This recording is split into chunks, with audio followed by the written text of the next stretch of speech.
Hello, welcome my dear student to today's daily news analysis. ये होगा आपका 1 मई 2025 26 का हम लोग स्टार्ट करेगा अरुणाचल टाइम्स का। ठीक है। सो अभी देखो, मई आ गया है। जून जुलाई अगस्त 3 महीना ही है, उसके बाद तो आपका एपीएसएस आने वाला है ना। और एपीएसएसबी का एग्ज़ाम है, वो भी तो अगस्त में होने वाला है। So keep preparing for the current affairs. हमेशा जो न्यूज़पेपर होता है उसका एनालिसिस बेस्ट रहता है। ठीक है। तो पहला न्यूज़ जो हम लोग देख रहा है वो ये, government extends labour day Buddha Purnima greetings. Okay. So May 1 जो बेसिकली आपका वर्ल्ड इंटरनेशनल लेबर डे भी माना जाता है, उसके अलावा ये बुद्ध पूर्णिमा का दिन भी माना जाता है। ठीक है। तो इसलिए अभी हम क्या करेगा, International Labour Day as well as आपका जो बुद्ध पूर्णिमा है, दोनों के बारे में एग्जाम पॉइंट से क्या क्या याद करना है उसको हम लोग थोड़ा याद करेगा। ठीक है। सो मे डे, मे डे को हम बेसिकली आपका हेमार्क अफेयर्स जो चिकागो में 1886 में जो हुआ था, जहां में 8 आवर्स वर्क डे के लेके जो पहला पिटिशन डाला था, ठीक है, उसको लेके हम इंडिया का फर्स्ट लेबर डे बोल के पूरा दुनिया इसको सेलिब्रेट करता है होगा। और ये आपका 1886 से स्टार्ट हुआ है। और वो वर्क जो कैसे है, 8 आवर पर डे है ना, 8 आवर पर डे का जो काम का जो सिस्टम है। इंडिया में पहला लेबर डे मद्रास में इसको सेलिब्रेट किया था।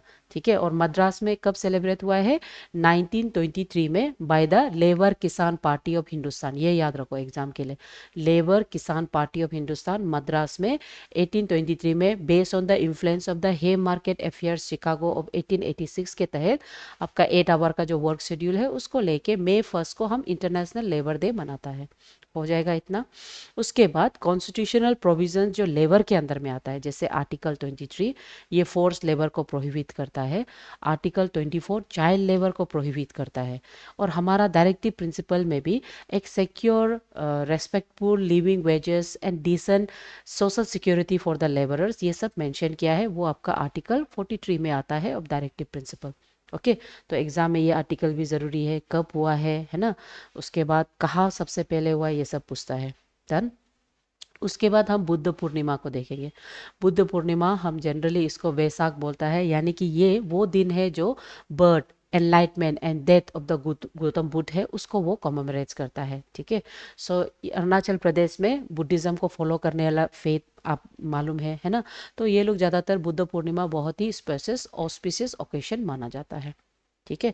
तो अभी हम क्या करेंगे, थोड़ा सिविल सर्विस एग्जाम के तौर पे हम देखेंगे कि ये लेबर क्या क्या हो सकता है। तो as of now our India का जो गवर्नमेंट है, यानी कि नवंबर 21 2025 में वो अभी तक around 4 important labour labour codes वो डाला गया है। ठीक है। तो ये कोड्स को हम एपीएसएस का प्रीलिम्स के लिए एज वेल एज मेंस का लेवल के लिए हम पढ़ेंगे। ठीक है। इतना डिटेल में शायद एपीएसएस भी ना पूछे, लेकिन एपीएसएस के लिए जैसे पहला कोड आपका डाला है 2019 में। ओके।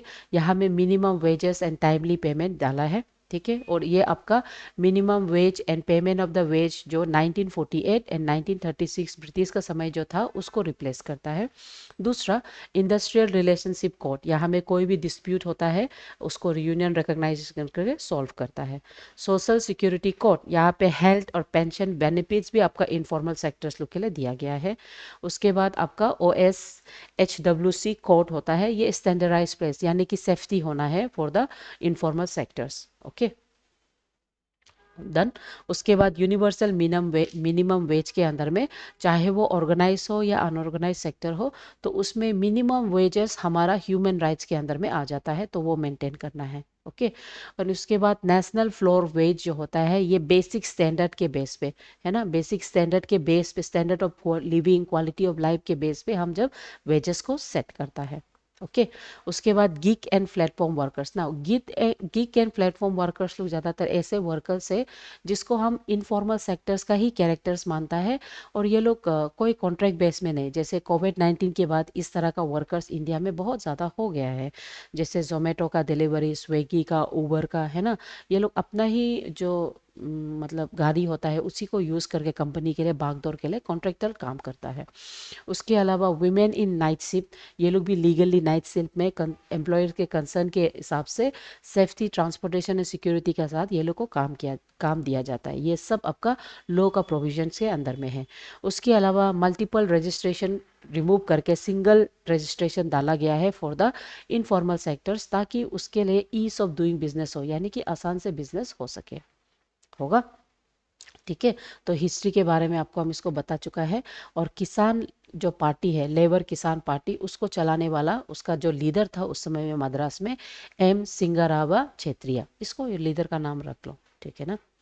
तो इसमें ज़्यादातर रेड फ्लैग का रिप्रेजेंटेशन माना जाता है, जो पहली बार मद्रास मीटिंग में यूज़ किया गया है। ओके, और उसके बाद बुद्धा से रिलेटेड आपका जो लाइफ ऑफ बुद्धा जो होता है वो भी एग्जाम में पूछा जाता है। तो बुद्धा का जो बर्थ होता है वो कहाँ में हुआ है, लुम्बिनी में इन 563 बीसी में, इसको याद रखो। उसका great departure at the age of 29 होता है ना, जहाँ में वो 3 कॉजेस ऑफ सफरिंग को देख के वो ग्रेट डिपार्चर करता है, उसको हम महा अविनस्कारम बोलता है। उसके बाद एट द एज ऑफ 35 वो एनलाइटमेंट ऑब्टेन करता है, कहाँ में, बोध गया बिहार में, इसको भी पूछता है। ठीक है, एनलाइटमेंट का मीनिंग भी पूछता है। और उसके बाद वो अपना जो फर्स्ट सरमन जो है वो सारनाथ में देता है, एंड उसको हम लोग धर्म चक्र परिवर्तन बोलते हैं, व्हील। ठीक है ना। और उसका पासिंग यानी कि वो कहाँ में मरता है, कुशीनगर उत्तर प्रदेश में एट द एज ऑफ 80, और उसको हम परिनिर्वाणा बोलता है। ठीक है, ये सब टर्म्स आपका एग्जाम के लिए ज़रूरी है। धन बुद्धा का टीचिंग आपको पता है, वो त्रिपिटिका सम बोलता है। एंड बुद्धा का जो नोबल ट्रूथ्स है ना, 4 नोबल ट्रूथ्स, ये सब भी आपको थोड़ा देखना है। ठीक है, उसके बाद बुद्धा का जो 8 फोल पार्ट होता है उसको भी आपको मालूम करना है। यही 8 फोल पार्ट को महात्मा गांधी भी यूज़ करता है, तो इसीलिए एथिक्स में, सिविल सर्विस में ये बहुत ज़रूरी हो जाता है। और वो मिडिल पार्ट का जो माध्यम मार्क होता है उसको वो बोलता है, उसको ऑब्टेन करने के लिए बोलता है। ठीक है, उसके अलावा एग्जाम में जो एपीएसएसबी लेवल में पूछ सकता है वो है ये लैंग्वेज। ज़्यादातर बुद्धा का जितना टीचिंग्स है वो पाली लैंग्वेज में है। ओके, उसके बाद दूसरा जो एग्जाम में पूछता है एपीएसएसबी में भी और एपीएसएस में भी, वो भी है उसका काउंसिल्स। बुद्धा का 4 काउंसिल्स रखा है। पहला काउंसिल का ईयर याद करो, 483, राजगिरी में हुआ है ना। और इसको प्रिसाइड कौन किया है, महाकपसा। ठीक है, उसके बाद सेकंड आपका वैशाली में हुआ है। ओके, उसमें कौन कौन हुआ है बोलने से उसको भी आपको याद करना है। डन। फिर थर्ड काउंसिल पाटलिपुत्र में हुआ है अशोका के समय में। फोर्थ काउंसिल 72 ये एसी में हुआ है, सी में हुआ है बाय कनिष्का के समय में, है ना, तो उसको भी आपको याद करना है। ओके, नेक्स्ट, statewide protest इराब डिमांडिंग अपील ऑफ अफरा। सो आप देख रहा होगा अरुणाचल प्रदेश का एवरी डिस्ट्रिक्ट्स में, डिस्ट्रिक्ट पर्टिकुलरली ये न्यूज़पेपर के अनुसार ईटानगर, वेस्ट कामिंग, कमले, वेस्ट सियांग, कमले, एंड उसके बाद अपर सुबनसिरी में भी एक world wide Christian Arunachal Christian forum लोग, ये लोग अपील कर रहा है कि Arunachal Pradesh freedom of religion act जो अफरा बोलता है ऑफ 1978, इसको रिपेल किया जाए। ठीक है, तो ये एक बहुत ही 48 ईयर्स ओल्ड लॉ है जो basically constitutional rights and religious freedom को कर्टेल करता है। इसीलिए अरुणाचल क्रिश्चियन फोरम का जो प्रेसिडेंट है जेम्स तेचीतारा स्टेट किया है कि ये लॉ बेसिकली क्रिश्चियन कम्युनिटी को टारगेट करते हुए इम्प्लीमेंट कर रहा है। तो इसलिए वो लोग प्रोटेस्ट कर रहा है, और ये प्रोटेस्ट पहले भी आपका गुवाहाटी हाईकोर्ट का डायरेक्टिव्स के बाद आया है, होगा। सो ये Arunachal Pradesh freedom of religion act है क्या? सबसे पहले ये एक ऐसा एक्ट है जो किसी रिलीजन के अगेंस्ट नहीं है, बल्कि ये एक ऐसा एक्ट है जहाँ पे प्रैक्टिस ऑफ फोर्स, फ्रॉड या इंड्यूसमेंट, यानी कि किसी को बेवकूफ़ बना के इन्फ्लुएंस करके रिलीजन को चेंज करना, ये सिर्फ उसके अगेंस्ट पे है। और दूसरा, यहाँ पे सेक्शन 5 लिखा है जहाँ पे मैंडेट किया है कि जब जब कोई रिलीजन कन्वर्सन करता है तो वो उसका रिकॉर्ड डिप्टी कमिश्नर के अंदर में लगाना है।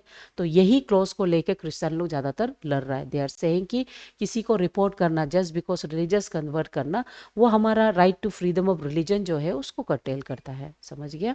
तो अगर रिपोर्ट नहीं करेगा तो उसको लीड टू इम्प्रिजमेंट बोल रहा है, डायरेक्ट पनिशमेंट देना।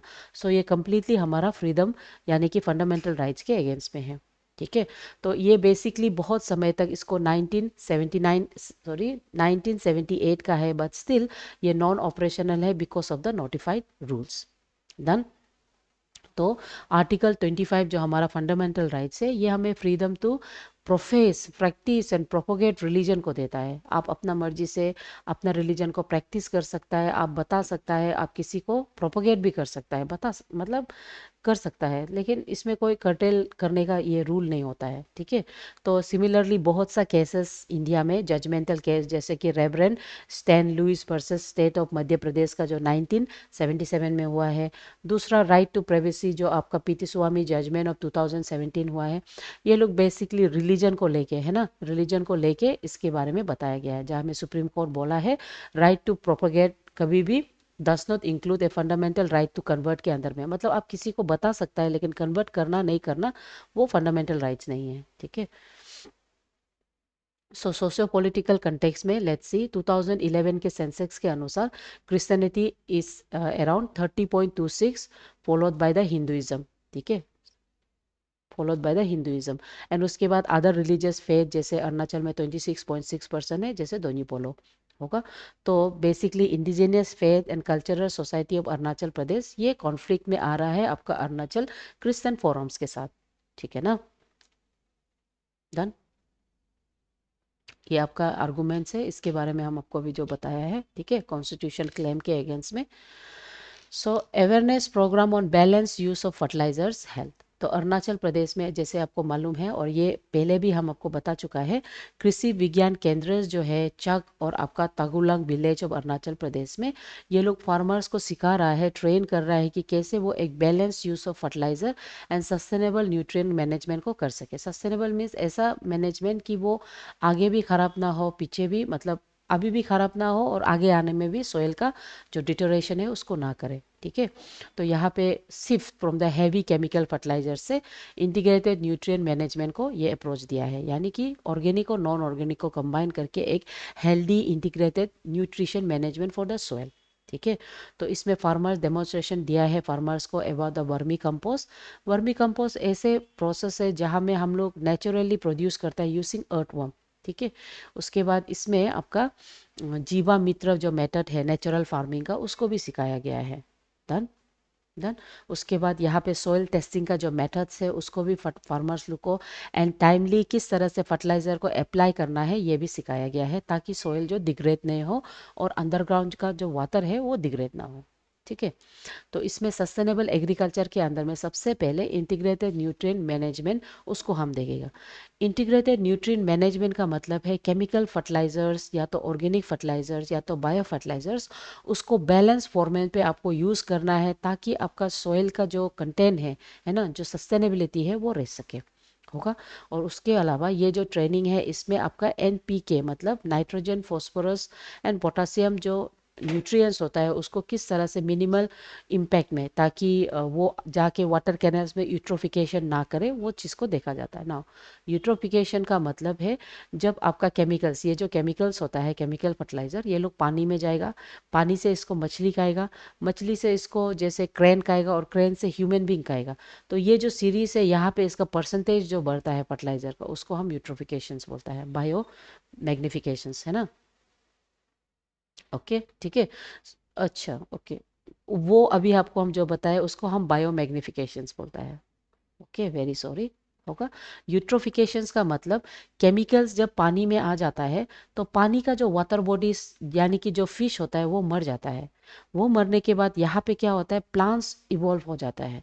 तो आप देखा होगा जमाना में जो वाटर पाउंड्स होता है, वाटर पुकरी जिसको हम बोलता है, वहाँ में नया नया प्लांट्स आके वहाँ पे पूरा मिट्टी कवर हो जाता है। तो उसको हम यूट्रोफिकेशंस बोलता है। ज़्यादा केमिकल होने की वजह से एक्वाटिक लाइफ मर जाता है और वहाँ में ग्रास व्रास निकल के मट्टी कवर होके वो ज़मीन बन जाता है, तब हम उसको यूट्रिफिकेशंस बोलता है, ठीक है, होगा। उसके अलावा नेशनल फर्टिलाइजर पॉलिसीज के अंदर में आपका हेल्थ कार्ड का स्कीम है ना, एक ऐसे प्रोग्राम जहाँ पे आपको सिखाया जाएगा कि एग्जैक्ट कितना मात्रा में आपको फर्टिलाइजर डालना है। तो उसमें कुछ कुछ पॉलिसीज जैसे कि प्राइम मिनिस्टर्स प्रणाम पॉलिसीज है ना, इसमें आपको अल्टरनेटिव और वेरी रिड्यूस केमिकल फर्टिलाइजर कैसा यूज़ किया वो सिखाता है। नीर कोटेड यूरिया, ठीक है। स्लोली आपका जो नाइट्रोजन होता है उसको स्लो वेस्ट में रिलीज करना, और कैसे वेस्ट को हम लोग एक बायोफ्यूल बनाना। उसके बाद ये सब में सबसे बड़ा रोल होता है आपका केवीकेएस कृषि विज्ञान केंद्र। वो लोग ऐसे सेंटर है जहाँ पे ऑन फार्म टेस्टिंग करता है, फ्रंट लाइन डेमोन्स्ट्रेशन करा देता है, और वो ट्रेन करता है फार्मर्स लोग को। ठीक है।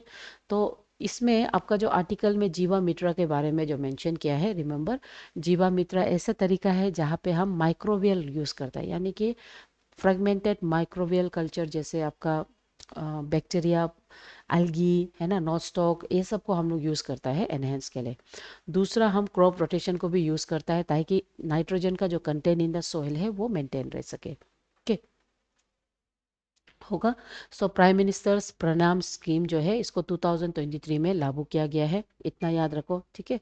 ये स्कीम से 50% सेविंग का ये रूल फॉलो करता है ना, गवर्नमेंट सब्सिडीज प्रोवाइड करता है। ठीक है। एंड उसमें 70% ऑफ द ग्रांट्स जो होता है स्पेशली टेक्नोलॉजी के लिए, जैसे आप ट्रैक्टर हो गया, कोबोटास हो गया, ये सब आप लेते हैं उसमें दिया जाता है।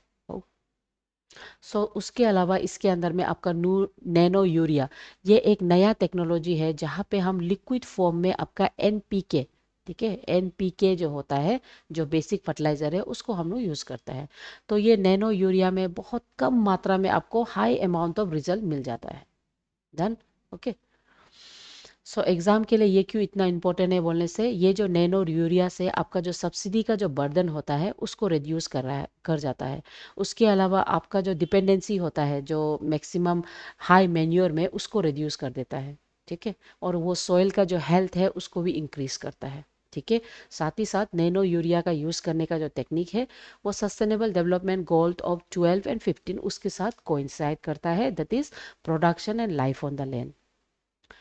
Next, with reference to history of Labor Day in India, consider the following. The first Labor Day 1823 organized by Labor Kisan Party of Hindustan in Bombay. Bombay नहीं था, महाराष्ट्र था, है ना, तो सिर्फ वन सही है। ठीक है। माध्यम मार्ग, ये कौन सा फिलोसफी है, गौतम बुद्ध का माध्यम मार्ग।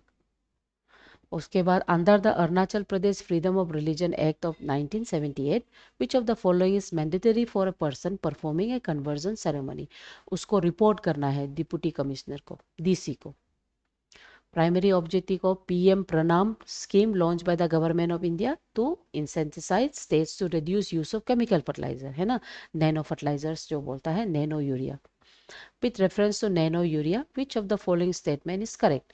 इसमें one bottle of 500 very much effective, वो रिप्लेस करता है 45 kg ऑफ कन्वेंशनल यूरिया को। एक छोटा सा बोतल ये काफ़ी हो जाएगा बड़ा बैग के यूरिया के साथ। Simple.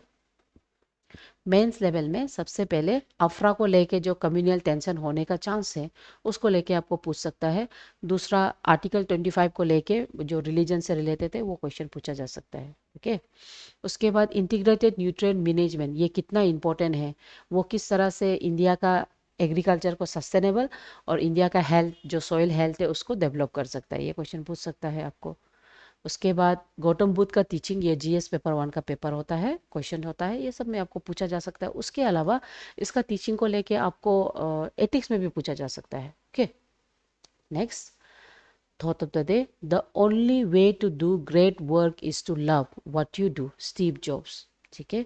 So with this thought my dear student, हम लोग पढ़ते रहेंगे, आप लोग न्यूज़ फॉलो करते रहिए। Thank you.